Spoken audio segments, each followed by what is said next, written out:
Hello,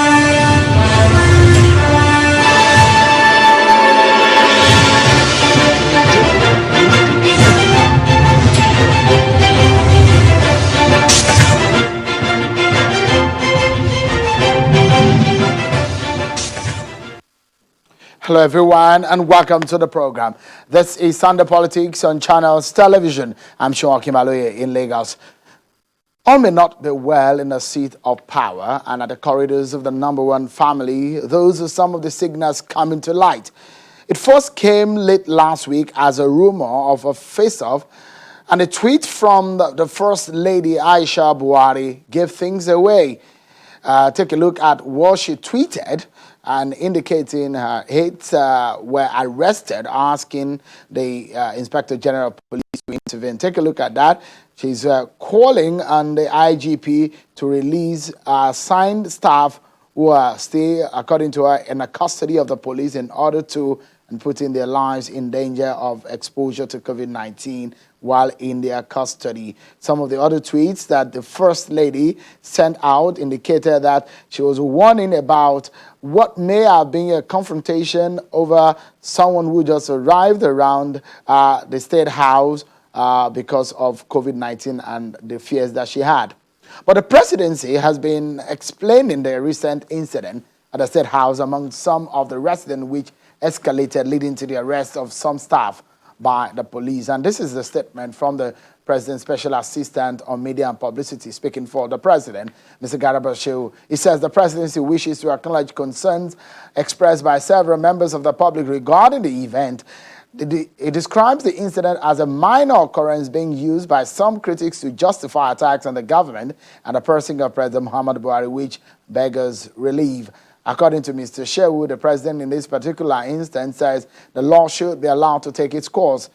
He says this particular incident happened outside the main residence of the president. Having authorized a proper investigation to be carried out into this unfortunate incident by the police, the president has acted in compliance with the rule of law that a minor occurrence is being used by some critics to justify attacks on the government and the person of President Muhammadu Buhari beggars relief. Let's now get some insight into perhaps what really happened from the point of view of the First Lady. The spokesperson of the First Lady, Mr. Aliyu Abdullahi, joins us on the program tonight. He's in our Abuja studio. Thank you so much, Mr. Aliyu Abdullahi, for talking to us. If you look at the tweet of the First Lady, it sounded as though it sounded as tweets from frustration. What is the state of mind of the First Lady as regarding this particular incident? All right. Thank you, Sean, for having me. First and foremost, I think there is need for a background before we can talk about the tweets made by the First Lady. The background being that, for example, I can give example with myself. I have been in the trenches for President Muhammadu Buhari since 2011, some of us longer than that. We canvassed, we promised people to actually vote for President Muhammadu Buhari from 2011 to 2019. So we actually have a lot at stake, as stakeholders, to ensure we will pray and also support him to deliver on the mandates and promises made to Nigerians, especially people we canvassed to vote for him. So that is me, a small me. If you now look at someone like the First Lady, who has been with the president, married to him over 30 years now, her destiny, or let me say their destiny, is linked together, intertwined. There is no greater person or supporter of the president than the First Lady, because his legacies will affect her and will affect the children of their children, even after leaving office. So if you look at the past 5 years, what the administration of President Muhammadu Buhari did, and this is purely my opinion, it did quite well, but a lot of works need to be done, are still ahead of us. And not much time is left only about 3 years to do that. And imagine if the president becomes sick, God forbid, that even makes it less time than that 3 years. So naturally, the First Lady is protective of her family, including her husband, the President Muhammad Buhari. So any threats or anything that will come towards the President in form of that will affect his promises to Nigeria, his performance, she will try to protect that. If you recall, when one of her daughters returned from London after her school was closed, she insisted the young woman to go into self-isolation for 14 days. She didn't see the young woman. Nobody saw her until after 14 days. Now, that's the nature of the First Lady Aisha Muhammad Buhari. She protects her family and she protects the president. So that is the background I want to lay down. So if you ask about the state of the mind of the First Lady, I'm sure it is from the state of wanting to protect the president. We all know that this COVID-19 is real, and it's still here with us. And if you look at it very well, it is no longer a secret that people who have advanced in age are the ones at more risks of contracting it and risks of not surviving that illness. And we in the State House, we have a clear example.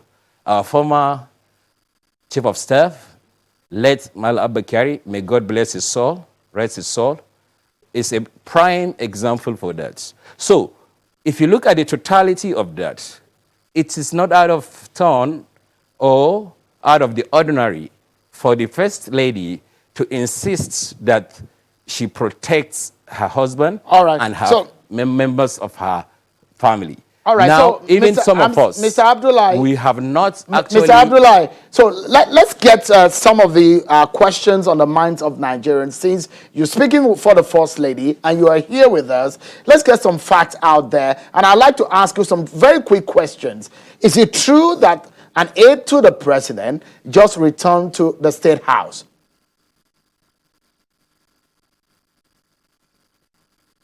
Well, that could be true but what I know, I'll tell you, I think this is almost public knowledge. Whether a particular aide or anybody, all of us, the First Lady ensured that because she doesn't know where we are on a daily basis. So if you don't have a close proximity working relationship with the president, you are not allowed close to the president. For more than 7 weeks, for someone like me, I haven't been to the residence. And that is me being her spokesperson. I haven't seen her.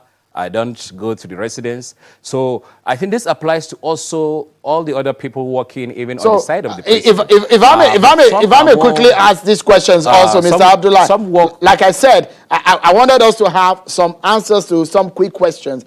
The question here, which a lot of people were worried about, which led to this incident, which is being reported now, is the fact that an aide of the president returned from a journey and the First Lady insisted that the president should go to self-isolation. Is that a fact of the matter?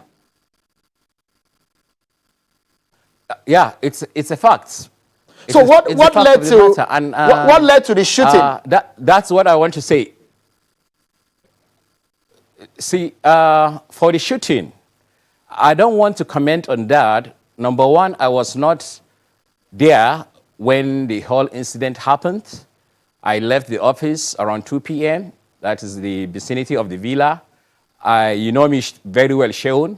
I always speak facts and the truths. I don't speculate. I will not venture into speculation. And the president has already ordered investigation. We have seen the statement from the senior special assistant to the president on media, Malangarba Shehu. I think it's best we allow the police authority to come out with the reports of what happened, and perhaps then Nigeria can be informed about what happened with regards to the shooting. But with regards to the First Lady's insistence on anybody who works close to the president and steps outside Abuja, for example, you see there is still interstate traveling ban in place. Part of the quarantine law signed by Mr. President prohibited going out of the state if you are not part of the exemption lists that maybe on essential services and so on. So if you go out, it's not out of the ordinary for people working with the president, his security, to advise and aid that isolate yourself, for the sake of the president, especially if you visit a state that is an epicenter of COVID-19. State like Lagos is an epicenter. So, and if the wife of the president, if the first lady comes into the situation and also insisted, and that is why I laid that background, it is coming from a place of love. That place of love, place where she wants to protect her husband. And like I have said, it's no secret that COVID-19 affects, the more you are advanced in age, the more you are susceptible to that, and also the more your chances of not surviving it if you have advanced in age. So it is love and nothing else. All right. So let me quickly ask you. These are two quick questions. Also, are the aides of the First Lady still in the custody of the police as we speak? In my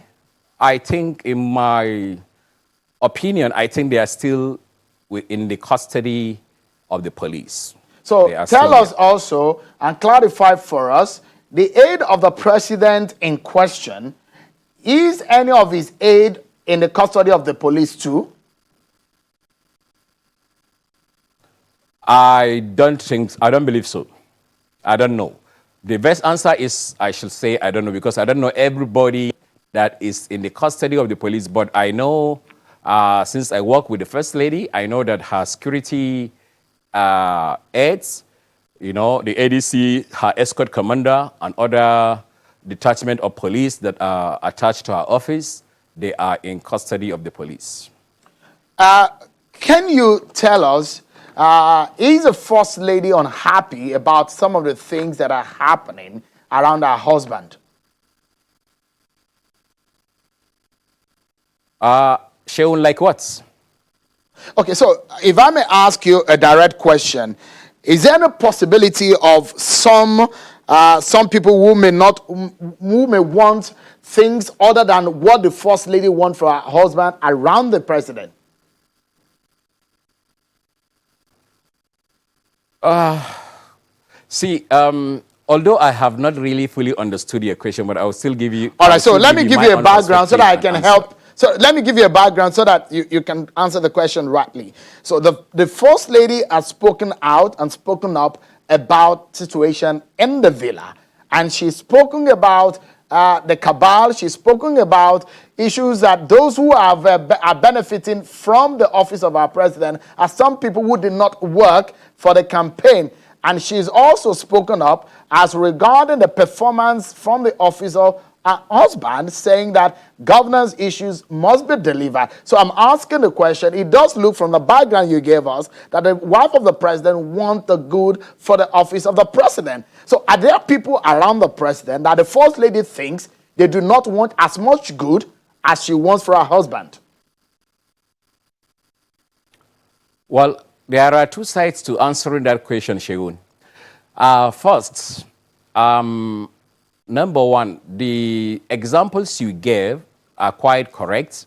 She had a public interview, I think sometimes in 2016, and also when she attended an annual general meeting of the NSCI, and she called on the appointees of the president to help, Mr. President in discharging their mandate so that the president can also be absolved and also deliver on his own promises to Nigerians. She made that call.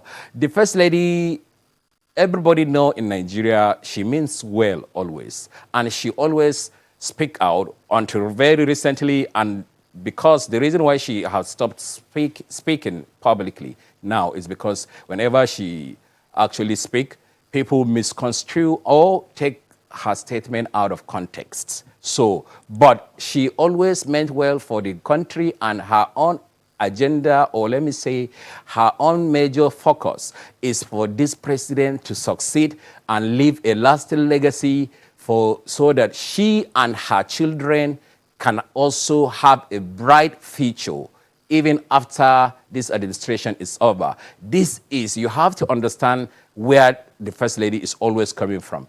Now, to the second leg of the answer to the second leg of your question, whether there are people in the villa that the First Lady is not happy with, I am not in her state of mind to answer, to know what is really in her mind, to answer that question, whether she likes Mr. A or Mr. B or not. I cannot. I have never discussed such things with her. So I wouldn't know. If I do that, if I say that, that means I'm venturing into the realm of speculation. And you know me very well, Sheun, I don't do that. I speak only the facts or what I'm briefed to actually speak on. So, but by and large, what I believe is it is one presidency. It is one government. It is one president. Whoever that is in that state house must have the interest of the president to succeed. And by in a larger sense, all Nigerians, I believe, wanted President Muhammad Buhari to do well and succeed. And so are the people inside the State House. They wanted that as well. Because all of us, not only the first family, but all of us, our lives are intertwined and we have a linked destiny with the president. His success is ours. His failure is ours, like the rest of the country.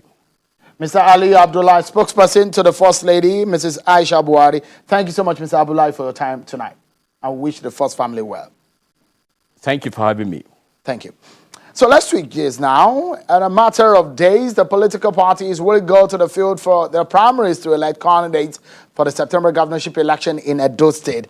We've been bringing to you some of the aspirants, especially some in some of the top political parties. Let me show you tonight some of the aspirants, again, of the People's Democratic Party. Gideon Ikine, Ogbeide Ihama, Kenneth Imaswagwan. Those are the three jostling for the ticket of the PDP. Tonight, we have joining me one of the three aspirants I've shown you on the screen of the People's Democratic Party. Mr. Gideon Ikine is a trained engineer who was a project engineer with a shared petroleum development company, where he was responsible for executing challenging projects in the Niger Delta region before leaving to establish his own company. He's 57 years old. He joins us tonight on the program. Thank you so much, Mr. Ikine, for joining us. And I know that you've had a very busy run going and touring around Edo State for the delegate election. But let me begin by asking you, what gives you the confidence that in this primary, you will clinch the ticket of the PDP? Sharon, good evening. How are you? I'm fine. Well, when you prepare for something very well, and you know you are putting your best, you are not afraid of writing that exam. We are three aspirants, and I can tell you, looking at the efforts, energy, the zeal and the passion I've put into it, I know I will come out victorious, top above the other two. Great.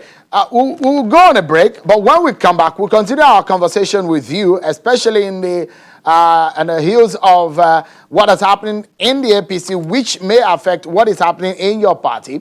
But we'll take a break. But before we go on that break, on our Did You See That segment, things got hurry at the Cardinal State House of Assembly, where lawmakers went into a free-for-all on the floor of the chamber over matters leading to the impeachment of the Deputy Speaker of the House, boxing in the Kaduna House. Watch.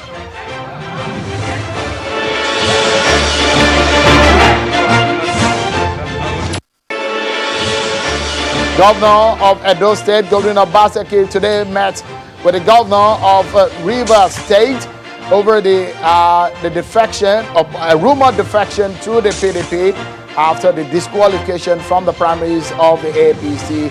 We take a look at the Obaseki disqualification saga right here, and we analyze the issues for you.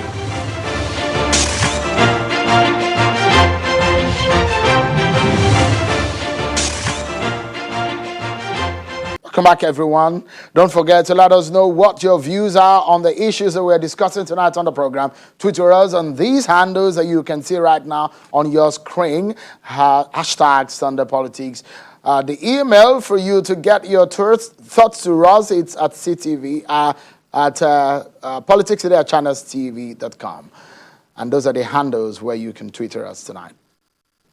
Let's get back to the conversation with one of the aspirants of the PDP for the primaries ahead of the governorship election. Mr. Godwin Ikine, an engineer, is being talking to us on the program tonight. Thank you so much, Mr. Ikine. So you were saying that you are well prepared for the race, considering someone like Kenneth Imaswagbo and someone like Honorable Iyama, who is a member of the House of Representatives. You will say maybe they have some political mileage considering what they have done in the past.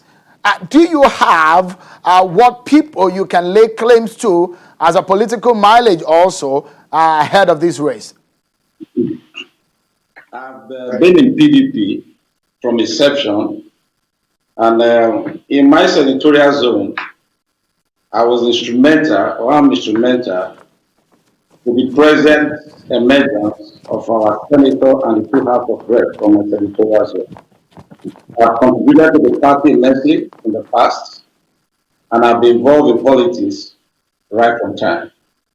So when you talk of political mileage, comparing myself to Kenny Maswagbo or Obedi Hamad, they are my brothers who belong to the same party.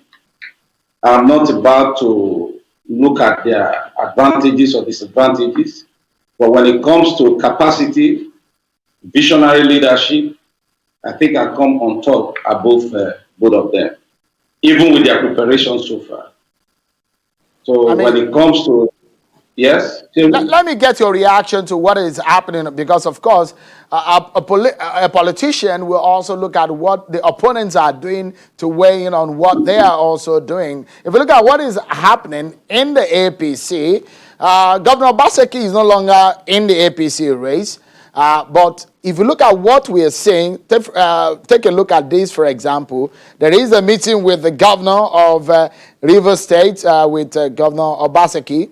And earlier also, we understand that the Governor Obaseki, had also met with the governor of Akwa Ibom State. So he's meeting with governors of the PDP. He doesn't have a chance in the APC. There's a rumored defection to the PDP. Where does this leave you? Well, there's nothing wrong with Governor Obaseki visiting his colleagues as governor. But in PDP in Edo State, there are 3 people in the aspirants. Whether he's in PDP, I'm not aware of that. He hasn't communicated that to me, nor my party. There's nothing wrong with him visiting his colleagues. But I do know in PDP, our primaries is coming up this weekend, and my eyes are on the ball. That's what I should be looking at. I should not concern myself with what is going on in APC for now. When I become the candidate on Saturday of the party, then I will look into issues of APC. I'm a very focused person, and I won't put myself in a position to be looking at issues that will not benefit my party or people of Edo State. Mr. Ikine, just apologies to butting, you look at it critically about some of the permutations that are ongoing. There is a possibility of a waiver for Governor Obaseki, and the fact that some of the 3 of you who are in the race might be asked to step down for him. If this is brought to the table, how would you react to it? Well, first of all, Shehu, let me tell you something. The last time PDP produced a governor in Edo State was His Excellency Chief Lucky Musakare Benedion. If you remember, Lucky was a pure breed PDP from the stock of PDP. The next governorship candidate for PDP was Osumbo, Professor Osumbo, a pure breed PDP. Over the years, we have gone to hire aspirants from outside to contest in PDP. It hasn't taken us anywhere. Shasharawi was brought from the outside into the system. It destabilized the system. It never helped us. Later, some people said they knew somebody who was more rugged. Usaji Zeyamu came into PDP. It didn't take us anywhere. This is the first time PDP is getting it right, taking people that were born, bred within the PDP. We are tired of probably going to get people from outside to run on our platform. We should stop disrespecting PDP aspirants in Edo State. I'm 57 years old, an engineer. I've reached the peak of my career. I've built my company. So what qualifies somebody from coming to run in PDP when you have aspirants in PDP with capacity potentials to run in PDP? So, Mr. Ikine, if I may get you right, should Governor Obaseki get the ticket of the PDP, you don't think that your party stand a strong chance? Well, I don't know about Governor Obaseki. With the three potential aspirants in PDP, we stand a very strong chance of winning the party back to PDP in Edo State. And I'm very focused on that. Obaseki presently is in APC, is not in PDP. I won't be drawn into situations of discussing Obaseki. Like I have told you, my focus is on getting the ticket this weekend.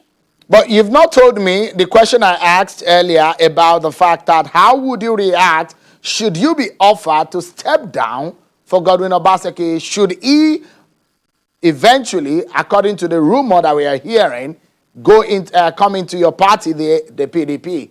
What would you do? Leaders don't react on rumor. You react based on situations. And when you have situations, you react to the situations just as they come.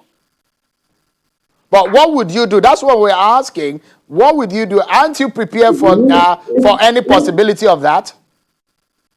I can't be preparing for a possibility of somebody that's not within my party. When he comes into the party and he wants to run the race, I am sure my party have their rules and regulations.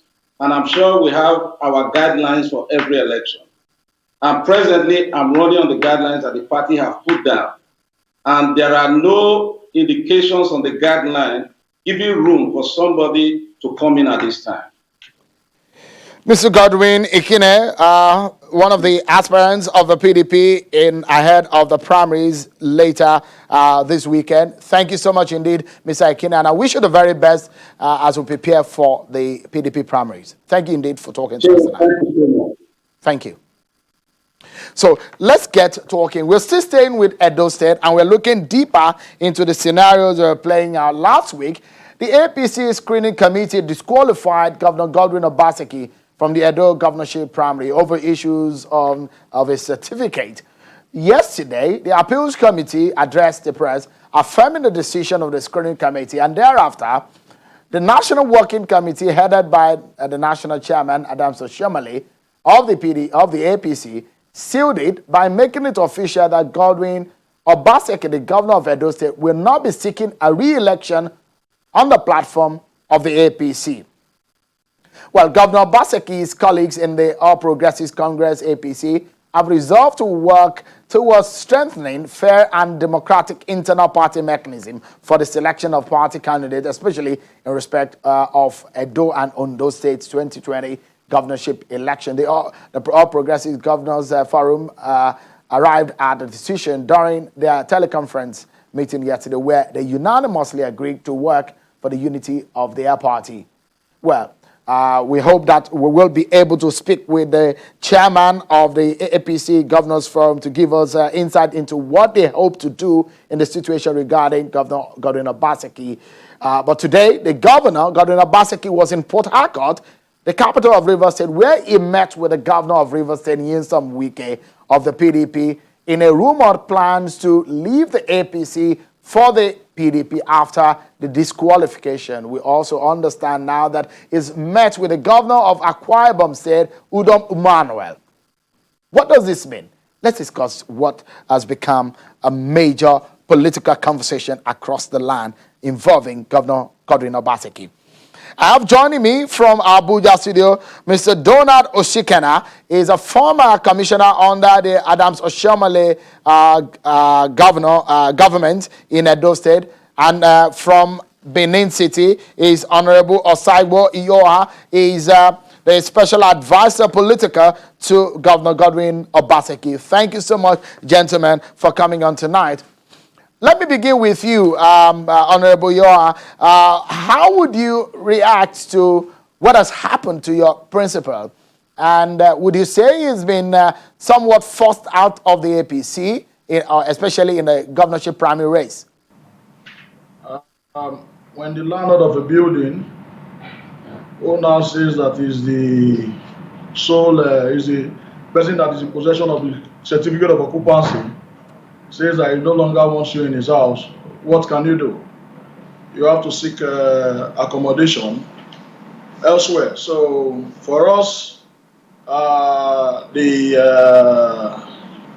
national chairman of our party has exercised his powers to the fullest in the way he wants to run the party, and our APC in Edo State has already they met and they have told us that we are at liberty to seek our mandate on any platform. So for us, we are also at this time liaising with our people.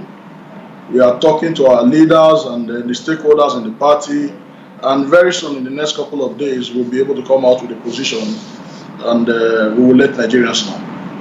Mr. Honorable Iyoa, can you confirm to us where the governor is headed? Is he leaving the APC? Is he going towards the PDP because of the meetings with the PDP governors that we have seen today? Sharon, you only have to be here to know what is going on in Edo State. Since this news broke some days ago, it's not as if we didn't expect this. You know, the governor also mentioned it that he knew the process was already adjourned. Immediately, the committee that was supposed to look at certificates, qualifications, and they started asking questions about how he's supposed to run his state. You know that the process was already adjourned. So time will tell. And in the next couple of days, like I said, we will know where we are headed.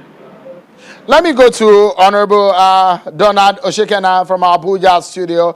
You work closely with the national chairman of the APC, Adams Oshiomhole. But from what is happening on the ground, it does look like some of the friends that you have in the APC are not happy with what has happened to Governor Godwin Obaseki. The big question is that if he supported him at a time earlier when he ran for the first term in office, why not now? Thank you very much, Shehu, for having me this evening. Well, to say that some persons are not happy with the governor, Godwin Obaseki, is not very correct. As a matter of fact, before I start, let me sincerely express my deep sympathy to the governor and his followers in the way and manner he's been he's running around right now. You could hear my very good friend, Engineer Hine, saying that he was not sure he's coming to the party. As we speak, Godwin Obaseki cannot conveniently say he's in APC because by Article 9(5) and Article 21, A and D, I can conveniently tell you that Godwin Obaseki can no longer address himself as a member of APC. That is one. Two, to say the comrade national chairman was with him in the past, and now what has changed? The truth of the matter is that the governor of the state, Governor Obaseki, is still our governor until November 12th. Still our governor. He has isolated himself. Let me use the word isolation because we're in COVID-19 era. He isolated himself immediately he entered governance in Edo State. He isolated himself and fed the politicians, those who helped him to become the governor and no longer needed in the governance of the state. And you cannot do that. The political party that produces you, or if a political party produces a candidate, that candidate becomes a product of that party. And when that candidate wins that office, the office itself, though he may be occupying it, belongs to the party and the people of that state. So when eventually Governor Obaseki became governor, he fed the likes of the national chairman, the political stakeholders in the state, and of course, even persons who call the shot are no more needed. And that is where the Honorable problem started Oshikena, from. But if I'm my about to, problem with him apologies, is that please. rather than address... Just a quick one. So the offense of Godwin Obaseki is not a bad issue of bad governance. It's about the fact that he has extricated some political forces in your party. Is that his major offense? That includes his offense. What we are saying is that apart from extrication, you see the party has a manifesto and you must work with the party. When you are elected as a governor or even a senator, you work with the party manifesto, you work with the party on ground. That is, you don't just say because you are a technocrat, because you believe that once you get into power, you don't need anybody, you don't need the manifesto of the party. What is required of you as a party member, as a stakeholder in that party, you ignore it. We have not enjoyed good governance under Godwin Obaseki. What we have always seen is MOU, signing MOU today with Chinese, signing MOU with Singaporean, signing MOU with Indian, but nothing in the state. And whenever the parties meet, that is the political stakeholders meet and tell him, look, this is what we think you should do. He will tell them he knows everything and he doesn't need anybody to guide him. So the party felt, look, what you are doing is not the way it is being practiced. Let us always sit together, tell you the direction of the party, and tell you what the grassroots are saying, what people are saying at the bottom that the state needs. And he will say no. So, all right. So let's get Honorable Yoa back. Let's get Honorable Yoa back. How do you react to what Honorable Oshikena has said as the major reason for what has happened to Governor Obaseki?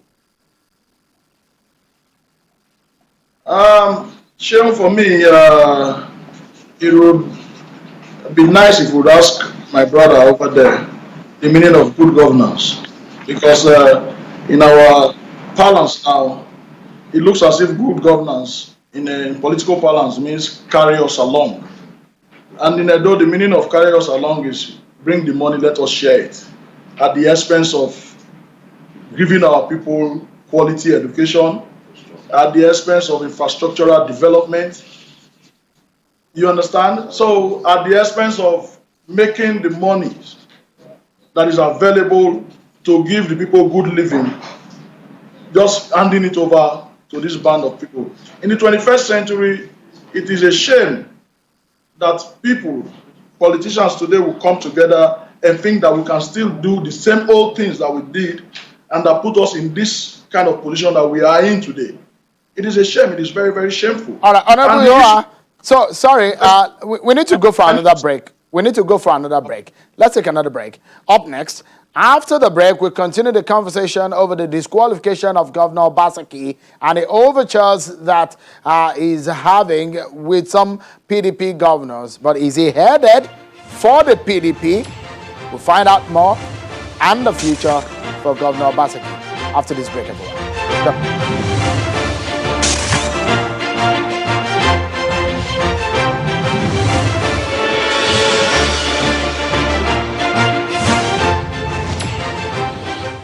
Thank you so much, everyone. Let's get back to the conversation with Honorable Osaiwo Ihoa, the Special Advisor to Governor Godwin Obaseki on Political Affairs, and Mr. Donald Oshikena, as a former commissioner in Edo State under the Adams Oshomole governorship reign.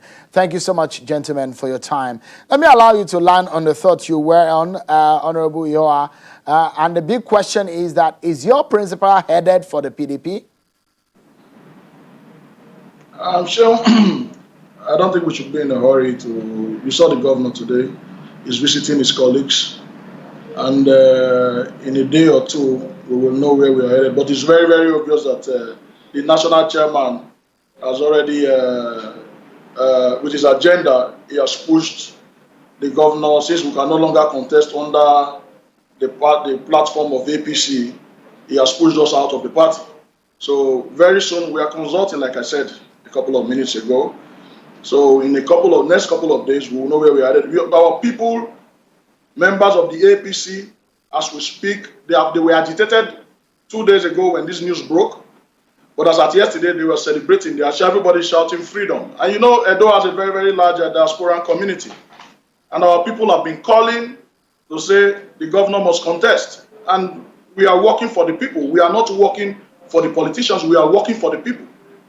And the politicians form a very, very small fraction of the populace. But would you react quickly to the issues raised by the screening committee about the certificate and the credentials of the governor, which they said they asked him and he's not been able to give answers to?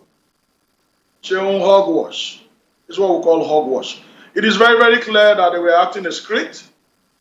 They were working from the answer to the question. So it doesn't deserve any response. Well, what do you expect when a primary one certificate holder sets up a committee that is supposed to try a scholar? Or a man that graduated from Nigeria's premier university, the University of Ibadan. So would you expect anything better? A fellow of the Nigerian Institute of Stockbrokers, the man that addressed the alumni, he did the alumni lecture in 2018, and an occasion normally reserved for people like before now, people like Gamale Onosode, Professor Grace Alele Williams, Tam David West, late Tam David West. Those are the people that address such kind of occasions. Obaseki has been given that opportunity to address, and then you now have someone set up a Yahoo committee, let me call it that, to come and screen him. And then, right.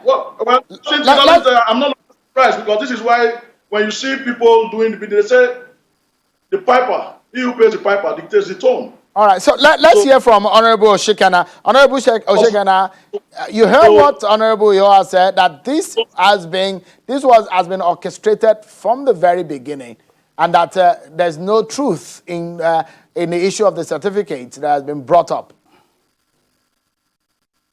My dear brother, I'm very sorry that my good friend over there, Mr. Yoha, is talking this way. I'm also very sure he's not aware of the gravity of the burden God Obaseki is carrying right now.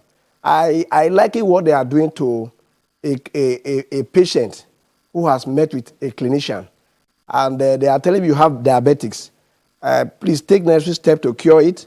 And he's telling you in the hospital that the grandfather or the uncle's mother or the great-grandfather is after him. And the doctor is telling him, look, I have diagnosed you. What I'm saying right now is that you are not healthy. You have diabetes. And that diabetes, if you take necessary steps, it is not still too late for you. So if you ask me, telling the whole world that Oshomole is after him, a committee was set up transparently. And they ask you, come with your credential. As a matter of fact, the credentials of Obaseki, even if it goes to ABGA, he goes to PDP, that issue of qualification will continue to resonate. If I were his political advisors, this is the time for them to sit down and think of what to do to cure that deficiency, even if not to contest for government. Let me ask you, Mr. Oshikena. Let me ask you, Mr. Oshikena, quickly. Yes. Are these not the same credentials? Good. Are these not the same documents that were presented by Governor Obaseki when he ran in 2016? Very good. As at the time Governor Obaseki was with us in the government, not much was known. You know very well that the moment you come into the public domain, even your far friend of the 80s, 90s will tell the kind of play you engaged when you were small. As at the time we were together in the government, and as at the time he was running for that election, I can assure you that not much was known.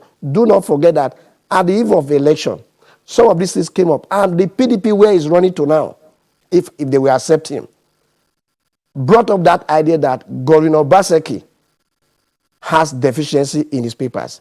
And when they were saying it, we thought it was a joke, until manifestly those things showed. They are asking Governor Obaseki, come forward, tell us the vacuum between your secondary school and the university. We are not doubting whether University of Ibadan is premier. We are not doubting whether you could read classic. But what we are saying is that as at the time you were going into that university, that is premier university, were you qualified? If you were not qualified, how did you get into that place? And let me tell you, he said primary 1, primary 2. If Obaseki has been a man of honor, he would have come with school cert to say, I have school cert. Because whether you have credit or not, it doesn't matter. But what is important is that the moment you come forward with additional qualification and that qualification has questions to be answered, then you have no option than to give answers to them. So the committee set up by the APC National Working Committee was to see that, like he's crying now, he will not say he was being bewitched or somebody was after him. I think that if I were in the shoes of Obaseki and his followers, this is the time to sit back and ask himself, this problem that the whole world is aware of, how do I cure it? Because he may not know the meaning of it until after now. People are telling you, run to APC. If you talk, sorry, apologies. Quickly, let me ask you, I need to go to Honorable Ihoa. If you are talking about certificates which is not coherent, but the question is that even the Supreme Court judgment has said as much that you just need an attendance. Not even, not that you can have an excellent result. I mean, on that note, don't you think it can pass? Thank you very much. As a lawyer, let me tell you this, that even if it is secondary school, like I said, secondary school certificate without any grade, what we are saying is that the moment you tell the whole world that you have beyond that certificate and issues are raised, you must clear them. What the party is trying to do right now is to avoid what happened in Bayelsa. All right. If Governor Obaseki has not because of our time, let's allow Honorable Ihoa to respond to some of the things that you have raised. Honorable Ihoa, how do you react to some of these issues, which he said might be resonating wherever Governor Obaseki goes? So, you know, when you give meat to something that doesn't exist, you give people the opportunity to start gravitating or talking about it. There is nothing in that certificate issue, like I mentioned. They only worked from the answer to the question. Let me tell you why they disqualified Governor Obaseki. I'll tell you point blank now. They had results that were already prepared for these direct primaries.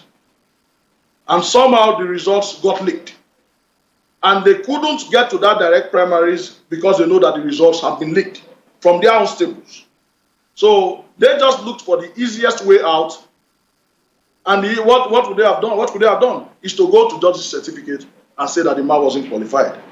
Like I said, even the registrar of the university had to come out to say, this is our alumnus. It is where they have reduced Nigeria to. They have reduced us to a school set wielding people.